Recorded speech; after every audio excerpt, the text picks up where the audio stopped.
The Strait of Hormuz is not just another shipping lane, it's the strategic choke point through which roughly 20% of global oil flows every day.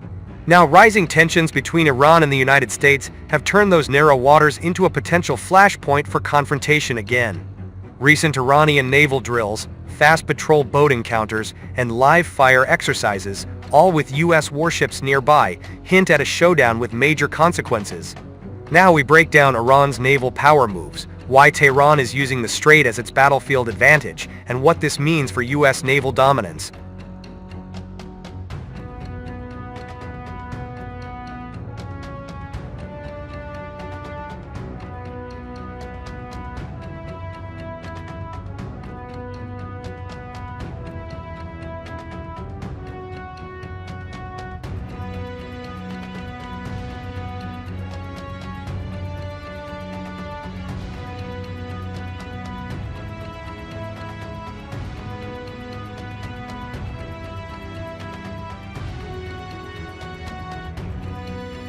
Why the Strait of Hormuz matters.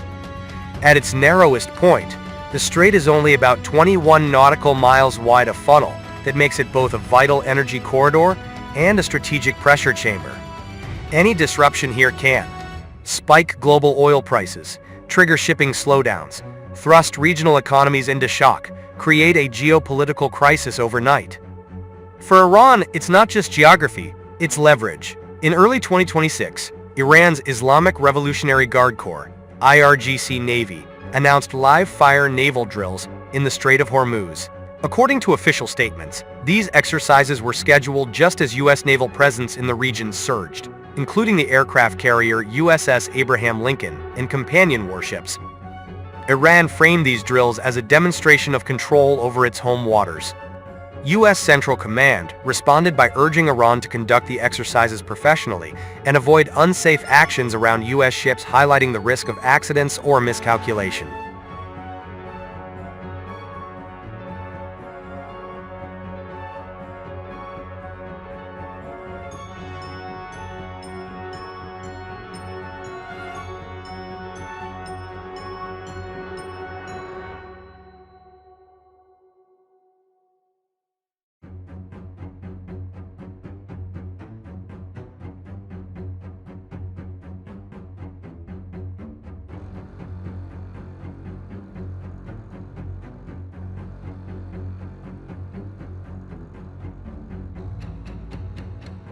Iran's navy isn't a traditional blue water force designed to outfight supercarriers. Instead, Tehran has developed an asymmetric layered strategy that includes fast attack craft and missile boats, small, numerous, and agile. Ghadir and Fateh submarines, hard to detect in shallow waters. Coastal anti-ship missiles, hidden on islands and shorelines. Unmanned systems and drones for surveillance and swarm harassment. These tools aren't built for classic naval battles, but they are highly effective in a confined choke point like Hormuz. Iran has also deployed Fateh-class and Ghadir-class submarines into the strait, platforms optimized for littoral ambush and anti-access tactics. Experts warn that these subs, when combined with Iranian fast attack craft and anti-ship missiles, create a complex, multi-layered challenge that forces U.S. naval planners to think differently about carrier strike group operations. These undersea vessels can hide on the seabed, ambush surface ships at short notice, use the narrow strait geometry to mask signatures. A carrier strike group operating in these waters must account for threats from above, on the surface, and below.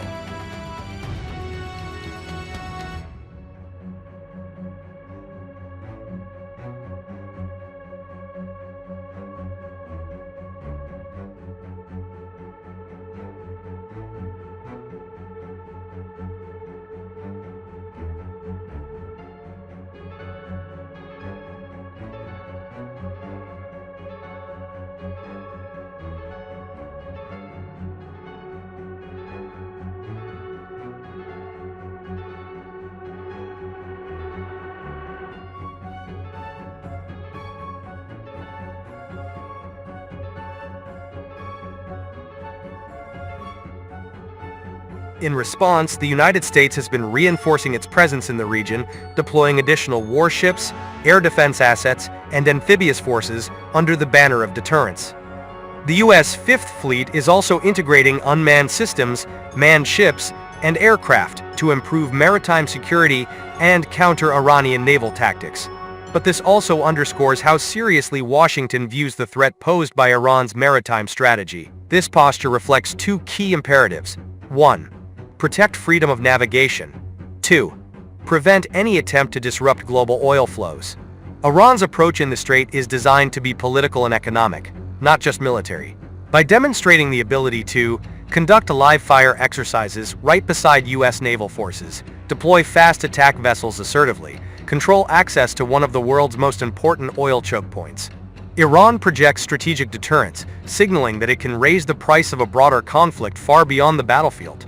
If the strait were to be closed or restricted even temporarily, we could see oil prices surging globally, shipping insurance skyrocketing, economic shockwaves from Asia to Europe, and the U.S. geography has become geopolitical leverage, and Iran knows how to use it.